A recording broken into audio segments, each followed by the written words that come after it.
मध्य प्रदेश में हर एक जगह अगर हम देखें तो अद्भुत ही नजर आती है, लेकिन जिस जगह पर हम हैं इस समय वो अलौकिक है और थोड़ी सी और अकल्पनीय बनने वाली है। शिवराज सिंह चौहान हमारे साथ हैं और अगर मैं कहूं कि आपकी आस्था पर तैरते हुए हम आगे जा रहे हैं क्योंकि मां नर्मदा की गोद में है तो गलत नहीं होगा। सबसे पहले नर्मदा मैया की जय। इन्हीं की कृपा है जो मध्य प्रदेश फल फूल रहा है। सिंचाई का पानी, पीने का पानी और बिजली का इंतजाम सब नर्मदा मैया के पानी से हम कर रहे हैं। और आज हमारा सौभाग्य है कि आप यहाँ आए और नर्मदा जी की लहरों पे हम लोग चल रहे हैं। उन्हीं की कृपा से मध्य प्रदेश भी चल रहा है। शिवराज जी, इसके किनारे किनारे ही वो नया साम्राज्य होने वाला है, महादेव का, आस्था का साम्राज्य जो यहाँ पर रहेगा।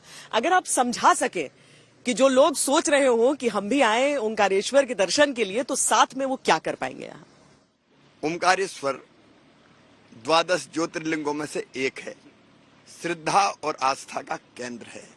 लेकिन आदिगुरु शंकराचार्य जी भगवान, जिन्होंने भारत को सांस्कृतिक रूप से एक रखा, अगर आचार्य शंकर ना होते तो भारत का ये स्वरूप भी ना होता।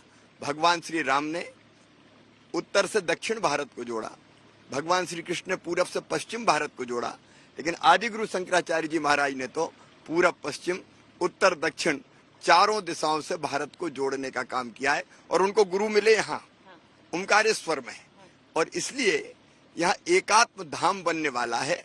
एकात्म धाम का जो विचार मन में आया, आचार्य शंकर थे ये, जिन्होंने कहा एक ही चेतना सब में है, सब उस ब्रह्म के अंश है, जीव और ईश्वर में कोई अंतर नहीं है।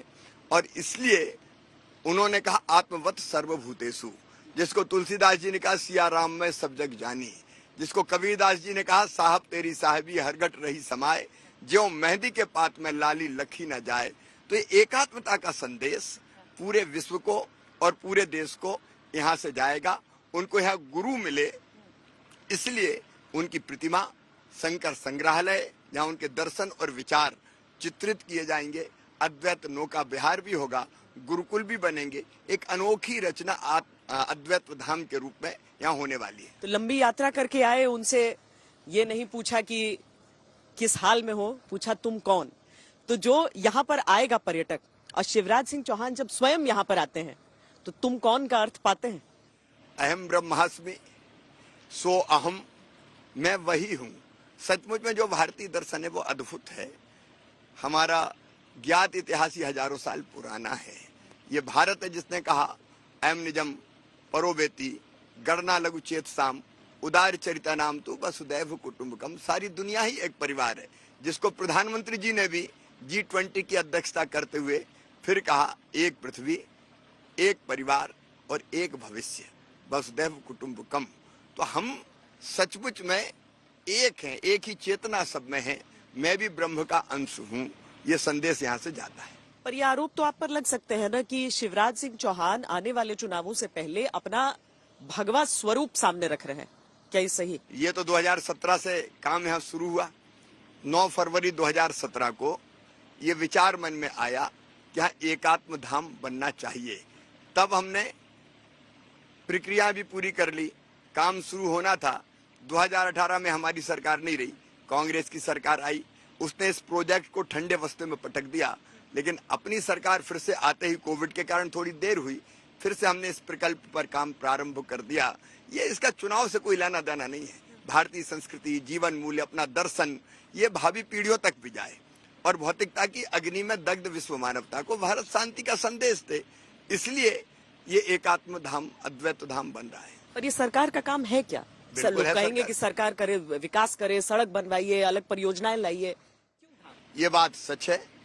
भौतिक विकास करना, सड़क, पुल, पुलिया, स्कूल, अस्पताल, बांध बनाना सरकार का काम है, वो हम कर भी रहे हैं। लेकिन समाज को दिशा देना ये भी सरकार का काम है। समाज को सही दिशा में ले जाने के प्रयत्न करना ये भी सरकार का काम है।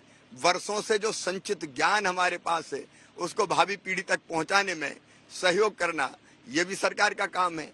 ऐसे श्रद्धा के केंद्र जहाँ लाखों लाख लोग उमड़ते हैं, उनकी व्यवस्थाएं ठीक करना ये भी सरकार का काम है। एक तरफ अगर आप देखेंगे तो मध्य प्रदेश में जब हमने सरकार संभाली, कुल मिला के मध्य प्रदेश में सड़कें केवल थी 71,000 किलोमीटर टूटी फूटी, हमने 4 लाख किलोमीटर शानदार सड़कें बना दी।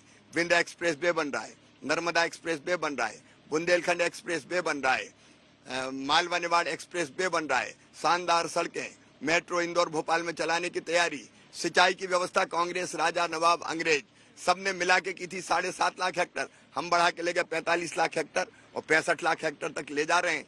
अन्न के भंडार अगर आप देखें, पंजाब को हमने बीट कर दिया, 700% अन्न का उत्पादन मध्य प्रदेश की धरती पर बढ़ा है। बिजली यहाँ पैदा होती थी 2900 मेगावाट, अब हम बना रहे हैं 28,000 मेगावाट। इन्हीं लहरों पे अगर आप थोड़े आगे जाएंगे तो सोलर पैनल बिछ रही है। हम तो पानी की सतह पर सोलर पैनल बना के, सोलर पैनल, हाँ, अच्छा, इन पे सोलर पैनल बना के हम सौर ऊर्जा का उत्पादन कर रहे हैं ताकि पर्यावरण भी बच सके और हमारी धरती भी बच सके। पर कैपिटा इनकम अगर देखेंगे, कांग्रेस के राज में थी लगभग 11,000 रुपया, आज हो गई 1,40,000 रुपया। अगर जीएसडीपी का साइज देखेंगे आप तो पहले था केवल 70,000 करोड़ रुपया, आज हो गया है 15 लाख करोड़ रुपया, हम क्रॉस कर गए हैं। देश की जीएसडीपी में हमारा योगदान कभी हुआ करता था 3%, आज वो बढ़ के 4.6% हो गया है। तो अगर आप देखेंगे हमारे बजट का साइज जब मैं था 21,000 करोड़ था, 21,000 से 1 लाख करोड़ ले जाने में मुझे 2012 आ गया, 2020 में हमने 2 लाख करोड़ क्रॉस किया और आज 2023 में 3 लाख करोड़ हम क्रॉस कर गए। चारों तरफ भौतिक प्रगति के चिन्ह आपको दिखाई देते हैं, तो वो भी हम कर रहे हैं। लेकिन महाकाल महालोक भी हमने बनाया, क्योंकि भगवान शिव की कथाएं मूर्तियों के माध्यम से लोग समझे। आप केवल बच्चे जाएंगे प्रणाम करके आ जाएंगे, उनके समझ में नहीं आएगा, लेकिन आज समझते हैं ये हमारी ड्यूटी है। राम राजा लोक हम बना रहे हैं, हम बनवासी राम का लोक बना रहे हैं, हम हनुमान लोक बना रहे हैं, हम देवी लोक बना रहे हैं, ये भी हमारा काम है।